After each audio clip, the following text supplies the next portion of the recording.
Hello my dear friends. तो कैसे हैं आप सब। तो जैसे कि हमने लास्ट एपिसोड में देखा ही था कि हमारी ईवा नशे में हमारे गेज को किस करने के लिए बहुत ज्यादा ही तंग करती है। तो गेज उसे वहां से उठा के ले जाता है और कहता है कि अब घर चलने का टाइम हो चुका है, रात बहुत हो चुकी है और तुम नशे में भी हो और इस वक्त तुम्हें कुछ नहीं मिलेगा। और इसके साथ ही फिर हम सीधा चलते हैं नेक्स्ट डे पर, जहां पर हम देखते हैं गेज को घर से कॉल आती है कि मिस ली को यहाँ से निकले हुए काफी वक्त हो चुका है और माफ कीजिए हम उन्हें नहीं रोक पाए आपके कहने के बावजूद। और ये बात सुन के हमारे गेज सोचने लगते हैं कि सच में मैंने सोचा था कि ये लड़की थोड़ा सा आराम कर लेगी, क्योंकि कल रात इतने बहुत बड़ा हंगामा किया है। हाँ, और फिर वो फोन की तरफ देखने लगता है और कहता है कि सच में मैं अपनी इस टाइग्रेस का क्या करूं जो कभी भी रुकती ही नहीं है। मुझे कुछ ना कुछ सोचना होगा। और फिर वो एकदम से अपने ख्वाबों में खोने सा लगता है और सोचने लगता है कि कल रात उसने क्या बवाल मचाया है। और उसके गाल लाल हो जाते हैं रात के बारे में सोचते हुए। और सीधा चलते हैं हम रात को, जहां पर देखते हैं कि गेज उसे बिस्तर पे लेटाता है और उसे कहता है कि अब तुम अच्छे से आराम से रेस्ट करो, ठीक है, अब कोई भी बदमाशी नहीं चलेगी। हाँ, तभी फिर वो अपने हाथों को आगे बढ़ाते हुए हमारे गेज को देखकर कहती है, पर मैं नशे में नहीं हूँ, तुम मेरी बात को क्यों नहीं समझ रहे हो, एक किस मांग रही हूँ तुमसे। और तभी गेज को अपने करीब खींच लेती है और गेज उसे देखने लगता है और फिर वो कहती है कि सिर्फ एक किस। और तभी गेज उसे कहता है कि नहीं, तुम बहुत ज़्यादा नशे में हो और अब तुम्हें रेस्ट करनी चाहिए। मैंने तुम्हें कहा ना इस वक्त ये सब सही नहीं है। और फिर हमारी हीरोइन को गुस्सा आता है और वो एकदम से झटके से हमारे गेज को बिस्तर पे लेटा के उसके ऊपर आकर बैठ जाती है, मानो उसके अंदर कोई जादुई पावर आ गई हो आज। और गेज तो एकदम से शॉक में चला जाता है कि ये इसने क्या किया, मतलब इस छुई मुई सी में दारू पीने के बाद इतनी ताकत कैसे आ सकती है। और वो शॉक होके उसे देख रहा होता है और हमारी हीरोइन तो बहुत ही प्यारी लग रही होती है, एक डॉल की तरह। और वो गेज को पकड़कर उसे देखने लगती है और बड़े ही प्यार से। और फिर गेज कहता है कि सच में तुम्हारा इरादा मेरी जान लेने का है तो वैसे ले लो ना, ये सब हरकतें क्यों कर रही हो। यकीन मानो मैंने तुम्हें ड्रिंक इसलिए नहीं पिलाई थी, मैं तो बस चाहता था कि तुम थोड़ा बहुत मेरे साथ ओपन अप हो जाओ, अच्छे से मेरे से खुल के बातें कर सको।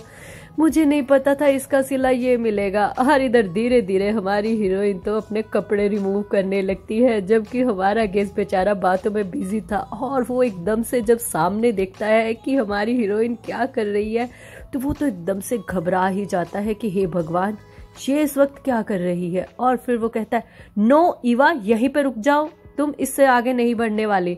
और फिर वो कहती है, देखो ना यहाँ पर कितनी गर्मी लग रही है। और वो उसके कपड़ों को पकड़कर सेट करने लगता है कि नहीं, तुम इन्हें नहीं उतारोगी। और फिर वो उसे देखकर कहती है, पर मैं कह रही हूँ ना यहाँ पर गर्मी है। और फिर हमारा हीरो उसे देखने लगता है और फिर सोचने लगता है कि सच में ये लड़की मेरा दिमाग खराब करके रखेगी, मैं क्या करूँ इसका। और फिर गुस्से में उसे वहीं उसी बिस्तर पर लेटा देता है और उसके हाथों को अच्छे से पकड़ लेता है ताकि अब वो कोई भी बदमाशी ना करे। और फिर उसे गौर से देखने लगता है, कहता है, तुम्हें पता है मैं इस वक्त कैसे कंट्रोल कर रहा हूँ और तुम ये सब कुछ जानबूझ के कर रही हो, है ना, मैंने कहा ना तुम नशे में हो। और फिर वो कहती है, पर मैं भी कह रही हूँ ना मैं नशे में नहीं हूँ। और तभी गेज उसके पास आ जाता है और उसके गालों पे किस करते हुए कहता है कि पर तुम नशे में हो और मेरी बात सुनो और कहना मानो, मेरी अच्छी सी टाइग्रेस, लव यू। बहुत ज्यादा रात हो चुकी है, अब तुम्हें सो जाना चाहिए। और ये बोलकर वो वहां से निकल जाता है और हमारी हीरोइन बेचारी वहीं पे रह जाती है। और गेज अपने चश्मे को उतारकर सीधा ही कहीं और नहीं अपने वॉशरूम के अंदर घुसने लगता है, यहाँ पर एकदम से जाते ही वो पहले शावर ही चलाता है, क्योंकि शायद अब सच में सिचुएशन उसके हाथों से बाहर निकल चुकी थी और वो जोर से दीवार पर आकर मुक्का मारते हुए सोचने लगता है कि क्या करूं मैं, किस तरीके से इस लड़की को संभालूं। इस लड़की ने क्या हाल बना दिया है मेरा कि मैं खुद पर काबू तक नहीं रख पा रहा हूँ। और फिर एकदम से वो खुद को देखने लगता है और सच में सोचने लगता है कि नहीं, मुझे खुद से ये उम्मीद नहीं थी कि मतलब मैं इतनी आसानी से कैसे किसी लड़की के बहकावे में आ सकता हूँ, मगर सच में अब मेरी कंट्रोल से बाहर है ये सिचुएशन। और ये सब कुछ सोचते हुए वो अपनी ही दुनिया में खो जाता है और अपने खुद के साथ ही इंटीमेट होने लगता है। आई होप कि मुझे इससे आगे और कुछ कहने की ज़रूरत नहीं है।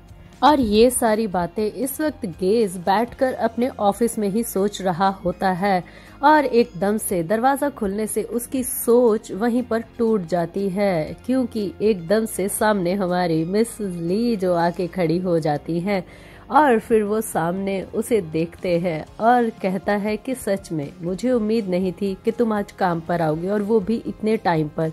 मैंने सोचा था कि तुम थोड़ा सा तो लेट आओगी। और ये बात सुनकर पीछे से हमारी हीरोइन आते हुए कहती है, तो मेरे सारे अलार्म तुम्ही ने बंद किए थे ताकि मैं यहाँ पर ना आऊँ, है ना?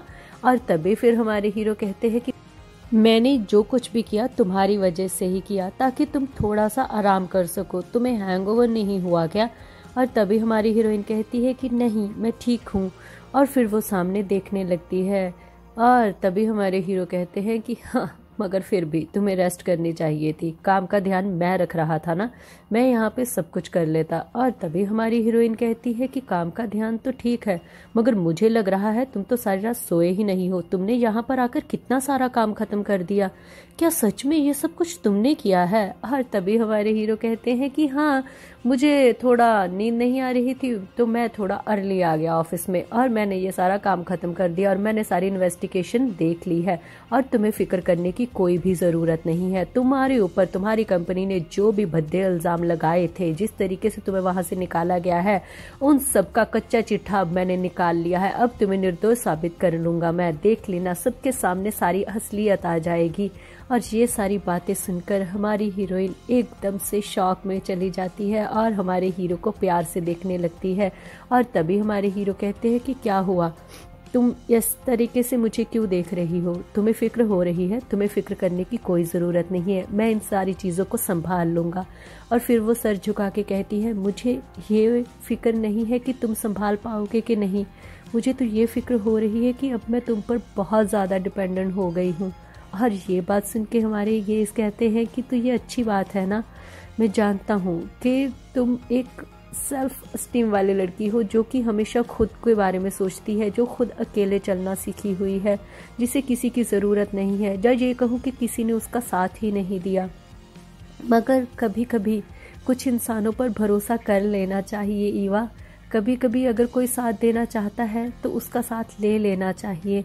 और सारा काम मैं नहीं कर रहा, मैं तो बस तुम्हारा साथ दे रहा हूँ।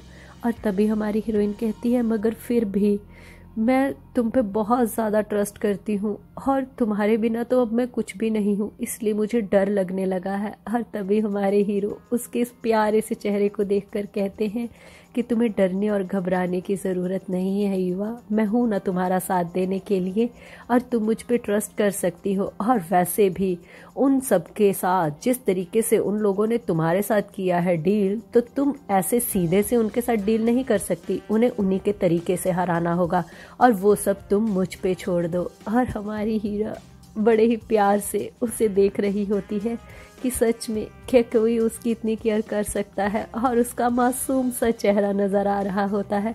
और फिर वो कहती है कि हाँ ठीक है, अगर तुम कहते हो तो मैं जैसा तुम कहोगे वही करूँगी और तुम्हारा साथ दूंगी, क्योंकि मुझे तुम पे यकीन है, तुम जो करोगे मेरे लिए सही ही होगा। और तभी हमारे मिस्टर हीरो कहते हैं कि तुम्हें फिक्र करने की ज़रूरत नहीं है, मैं सिर्फ साथ ही दे रहा हूँ, असली दाव तो तुम ही चलोगी।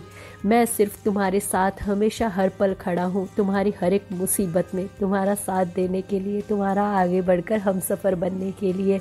और इसी के साथ ही हम इस खूबसूरत सी स्टोरी को यहीं पे समाप्त करते हैं। और प्लीज़ अभी नेक्स्ट एपिसोड का मुझे कोई भी कमेंट ना कीजिएगा, बस ये बता दीजिएगा कि स्टोरी अच्छी लगी कि नहीं, क्योंकि इसका नेक्स्ट एपिसोड अभी तक ऑथर ने पब्लिश नहीं किया है और जब तक वो पब्लिश नहीं होता तब तक मैं उसे डाल नहीं सकती। इसलिए अब मैं नेक्स्ट जो मेरे वेबटोन्स हैं मैं उन्हें कंटिन्यू करने वाली हूँ। So keep supporting me guys और love you all, bye bye.